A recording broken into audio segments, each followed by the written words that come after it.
দেখতে পাচ্ছেন সকলে? হ্যালো। জি স্যার। জি স্যার। যে ইনস্টলেশন প্রক্রিয়া চলছে, আমরা জাস্ট ওই ধাপটাতে ৮ নম্বর পৃষ্ঠার আগের যে ধাপটা, সেই ধাপটাতে আমরা যাতে ইনস্টলেশন প্রক্রিয়া সম্পন্ন করতে পারি, ইন্টারনেটে যাতে আমরা অটোমেটিক্যালি সাইন ইন করে দেখাই দিতে না হয়, তার জন্য ওই নির্দিষ্ট সময়ের জন্য কেবল ইন্টারনেট লাইনটাকে বন্ধ করে নিতে হবে। ঠিক আছে? তাছাড়া আমরা আমাদের প্রসেসগুলা পরবর্তী ধাপগুলোতে আবার আমরা ফিরে এসেছি। এখন একে একে ইনস্টলেশন প্রক্রিয়াগুলো মানে রেডি হইতে থাকবে।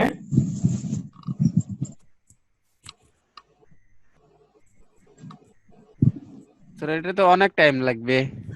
হ্যাঁ, বেশ সময় লাগবে। সময় লাগলেও তো কিছু করার নাই।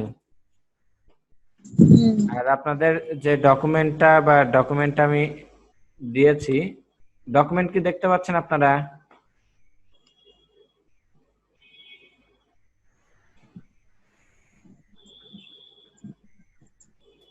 জি স্যার। পিডিএফ ডকুমেন্ট কি দেখতে পাচ্ছেন? এখন দেখা যাচ্ছে না? জি স্যার, এখন দেখা যাচ্ছে। হ্যাঁ, এই যে ডকুমেন্টটা স্যার দেখা যাচ্ছে এখন। দেখছেন, এই পর্যন্ত ধাপটা আমি সম্পন্ন করে রাখছি। তারপরের যে ধাপটা, আমি এই জায়গায় যে ইনস্টল বাটনে ক্লিক করছি, করার পরে অটোমেটিক্যালি কাজটা হচ্ছে। তারপরের যেটা বিষয় সেটা হচ্ছে অ্যাক্টিভেশন প্রসেস। অ্যাক্টিভেশন প্রসেসটা অনেক রকমের অ্যাক্টিভেশন প্রসেস আছে, আমি আপনাদেরকে সবগুলো একে একে দেখাবো। এই পর্যন্ত আগে সম্পন্ন হোক।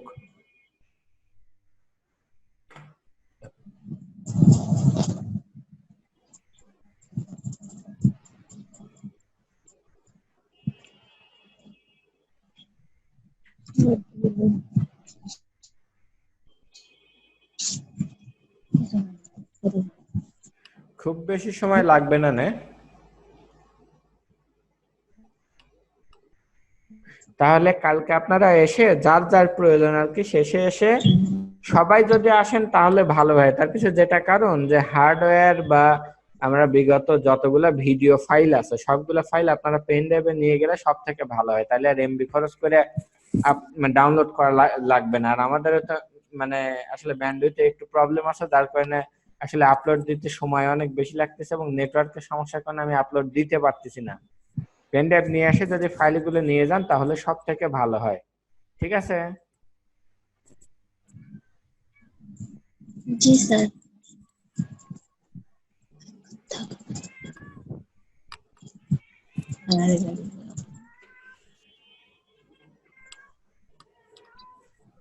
এখানে টাইম রিমেইনিং দেখাচ্ছে 29-30 মিনিট, কিন্তু এত সময় লাগবে না, বোধহয় আগামী 5 বা নেট থেকে, ওই যে বললাম যে 1.3 জিবি নেট থেকে ডাউনলোড করে ইনস্টল করা যাবে যদি ভালো মানে ইন্টারনেট লাইন ব্যবহার করে থাকেন সেক্ষেত্রে, কিন্তু অ্যাক্টিভেশন নিয়ে জটিলতা আছে। আমরা যেভাবে অ্যাক্টিভ করা বুঝতে দেখাই পারছি। দেবো, বা কমপ্লিট ফুল ভার্সন ইনস্টল না করলে তো আর আপনি সেটা দিয়ে কন্টিনিউয়াসলি কাজ করতে পারবেন না। 29 দিন মেবি ওরা ভ্যালিডিটি দেয়, 29 দিন পরে সফটওয়্যারটা ব্লক হয়ে যায় আর খোলে না। ঠিক আছে? যার জন্য আপনি নেট থেকে ডাউনলোড করতে হলে আপনি কিসের ইন্টারনেট ব্যবহার করেন সেটা আগে বলেন। হ্যালো?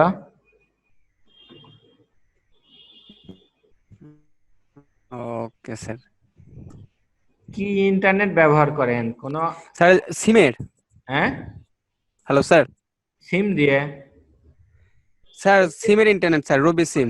ওই তো জি সিম দিয়ে আপনি এত বড় ফাইল ডাউনলোড করতে পারবেন না? না, ডাউনলোড হবে না কেন? হবে না, কিন্তু ধরেন মানে 1.3 জিবি একটা ফাইল ডাউনলোড করা সিমের নেটওয়ার্ক দিয়ে এটা অনেক ব্যয়বহুল হবে। স্যার, একটা ডিস্ক কিনলে কি সব সফটওয়্যারই পাওয়া যাবে এগুলি? ডিক্সে যে সফটওয়্যার দেওয়া থাকবে সেটা পাওয়া যাবে। ডিক্সের সফটওয়্যার সবসময় ঠিক মতো কাজ নাও করতে পারে। ঠিক আছে? আপনার কি সফটওয়্যার লাগবে আমার কাছে এসে নিয়ে যান। আমার কাছে না হলেও 70-80 গিগাবাইটের উপরে সফটওয়্যার আছে। ঠিক আছে? Okay sir.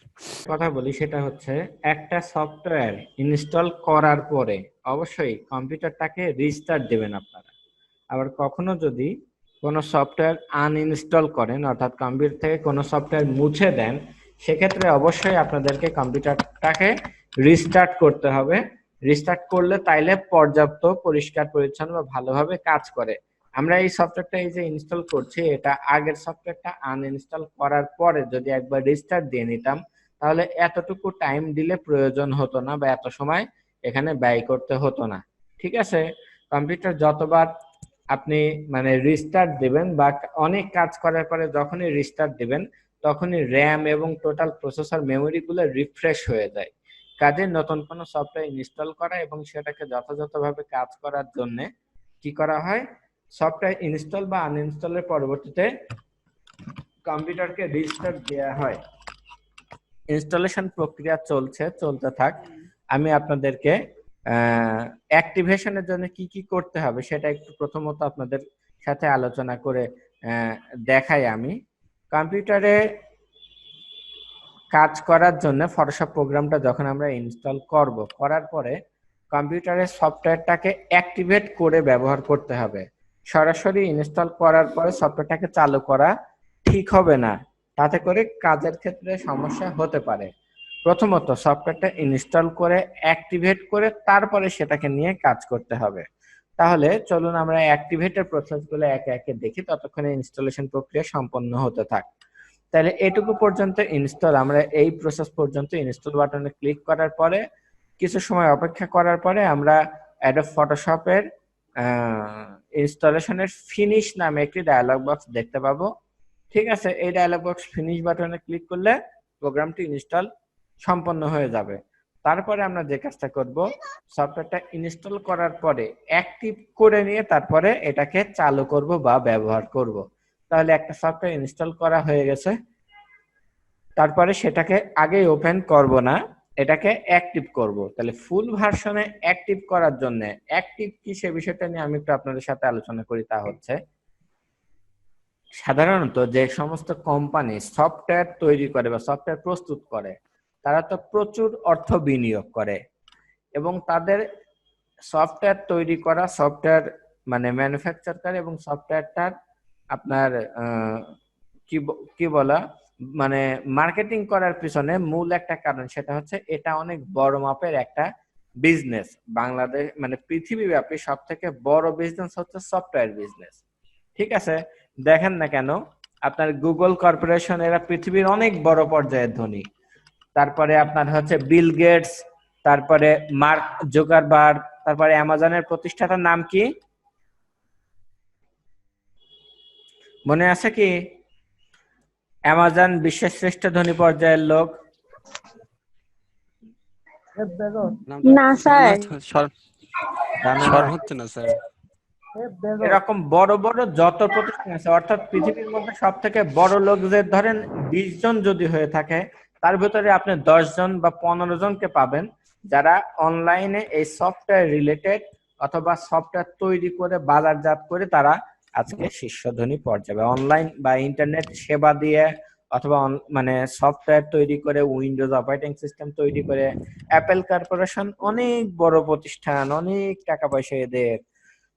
তদ্রূপভাবে বিল গেটস তো আপনারা সবাই জানেন, পৃথিবীর শ্রেষ্ঠ ধনী পর্যায়ে দীর্ঘদিন ধরে এসেছিল। অ্যামাজনের প্রতিষ্ঠাতা যিনি, আমিও ওনার নামটা এই মুহূর্তে ভুলে গেছি আর কি, সেও একদম শ্রেষ্ঠ পর্যায়ে মানে 3 থেকে 5 জনের মধ্যে আছে। জেফ বেজোস, হ্যাঁ হ্যাঁ, জেফ বেজোস। জেফ বেজোস কিছুদিন আগে ইন্ডিয়াতে আসছিল শাহরুখ খানের সাথে দেখা করতে আর কি, কিসের জন্য একটা কাজে, অ্যামাজনের কোনো একটা শপ ওপেন নাকি একটা বিষয়ে জানো। তো এই যে বিষয়টা, সেটা হচ্ছে কি, যে যখন আমরা একটা সফটওয়্যার ব্যবহার করব, এই সফটওয়্যার কে তৈরি করেছে, কারা তৈরি করেছে, তার পিছনে কতটুকু শ্রম, সেটা হয়তো আমরা অনেক সময় জানি না বা জানা থাকে না। কিন্তু একটা সফটওয়্যার তৈরি করতে অনেক বড় একটা কোম্পানি বা ইন্ডাস্ট্রি দরকার হয়, সেখানে হাজার হাজার বা শত শত প্রোগ্রামারের দরকার হয় এবং তারা প্রচুর অর্থ ব্যয় করে একটা সফটওয়্যার তৈরি করে। কিন্তু সব থেকে আশ্চর্যজনক এবং সফলতার বিষয় হচ্ছে কি, যখন একটা সফটওয়্যার তৈরি হয়ে যায় তখন সেই সফটওয়্যারটা 1 কপি মাত্র তৈরি করা হয়, কিন্তু 1 কপি থেকে 100 কোটি কপি করেও বিক্রি করা যায়। অর্থাৎ এমন একটা ব্যাপার যেটা ধরেন ফটোকপি মেশিনের মতো, যত ফটোকপি করব তত বিক্রি, যত ফটোকপি করব তত বিক্রি। অর্থাৎ এভাবে সফটওয়্যার নির্মাতা প্রতিষ্ঠান পৃথিবীর শ্রেষ্ঠ ধনীর পর্যায়ে তারা যায়, যা সফটওয়্যার নির্মাণ করে বা সফটওয়্যার বাজারজাত করে। আমাদের ইনস্টলেশন প্রক্রিয়া সম্পন্ন হয়ে গেছে, আমরা ইনস্টলেশন প্রক্রিয়ায় আবার ফিরে যাই। এই ডায়ালগ বক্সটা আপনারা দেখতে পাচ্ছেন তাই না? Hello, installation complete dialog box দেখা যাচ্ছে? আচ্ছা, এখানে দেখতে পাচ্ছি। জি স্যার। আচ্ছা, ক্লোজ বাটনে ক্লিক করলাম, তাহলে ইনস্টল শেষ হয়ে গেল। ঠিক আছে, তাহলে এখন আমরা যে কাজটা করব সেটা হচ্ছে ইনস্টল, যেখান থেকে ইনস্টল করেছি আমরা সেখানে ফিরে যাব। ঠিক আছে, আবার আমি শেয়ার দিয়ে আপনাদেরকে দেখাচ্ছি। সফটওয়্যারের ইনস্টলেশন ডিরেক্টরিতে যাব, যেখান থেকে সফটওয়্যারটা ইনস্টল করেছি। ওই সফটওয়্যার ডিরেক্টরির মধ্যে ক্র্যাক নামে একটি ফোল্ডার আছে, দেখতে পাচ্ছেন তো সবাই তাই না? ক্র্যাক ফোল্ডারটা, ক্র্যাক ফোল্ডারে ডাবল ক্লিক করব। এর মধ্যে অল্টারনেটিভ নামে আরেকটি ফোল্ডার আছে, অল্টারনেটিভে ডাবল ক্লিক করব। হ্যাঁ, অল্টারনেটিভ এ ডাবল ক্লিক করব, দেখা যাচ্ছে তাই না?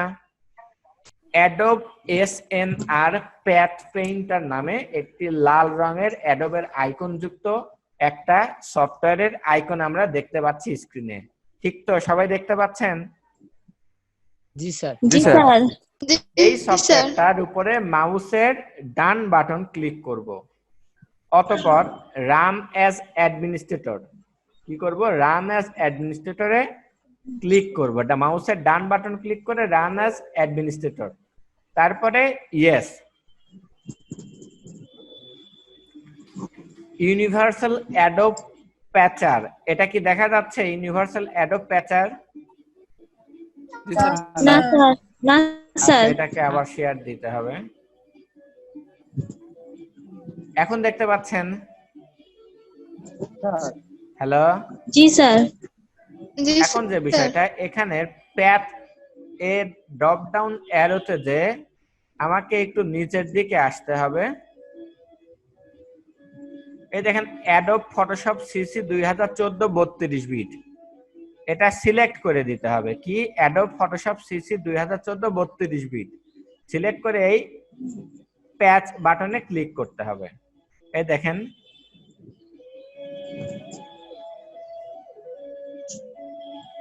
প্যাচ ডান লেখা আসছে, অর্থাৎ আমার কাজ হয়ে গেছে। ঠিক আছে, তাহলে আমার ইনস্টলেশন প্রক্রিয়া এবং অ্যাক্টিভেশন প্রক্রিয়া সম্পন্ন।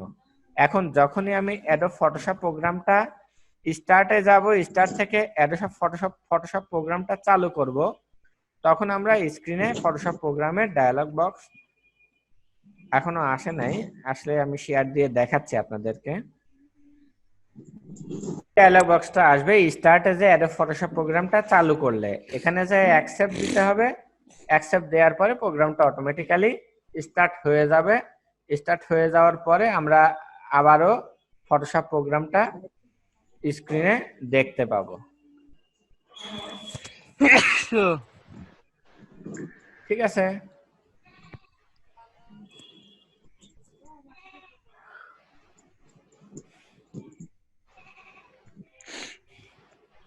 তাহলে আমরা এইমাত্র একটা ফটোশপ প্রোগ্রামকে ইনস্টল করলাম। ইনস্টল করার পরে ইনস্টল করা প্রোগ্রামটাকে আমরা অ্যাক্টিভেট করলাম। অ্যাক্টিভেট করার পরে প্যাথ দিয়ে অ্যাক্টিভেট করলাম। তারপরে প্রোগ্রামটাকে ওপেন করে আমরা দেখতে পাচ্ছি এটা হচ্ছে অ্যাডোব ফটোশপ সফটওয়্যার। ঠিক আছে, আজকে তাহলে এ পর্যন্তই থাকলো। আপনারা নিজেরাও আপনার কম্পিউটারে যদি ফটোশপ প্রোগ্রামটা ইনস্টল করা থাকে, আনইনস্টল করে নিয়ে পুনরায় আবার নতুন করে ইনস্টল করে ইনস্টলেশন প্রক্রিয়াটা নিজে থেকে শেখেন এবং দেখেন।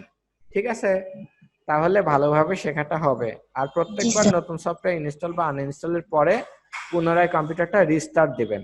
ঠিক আছে, আজকে তাহলে এ পর্যন্তই থাকলো।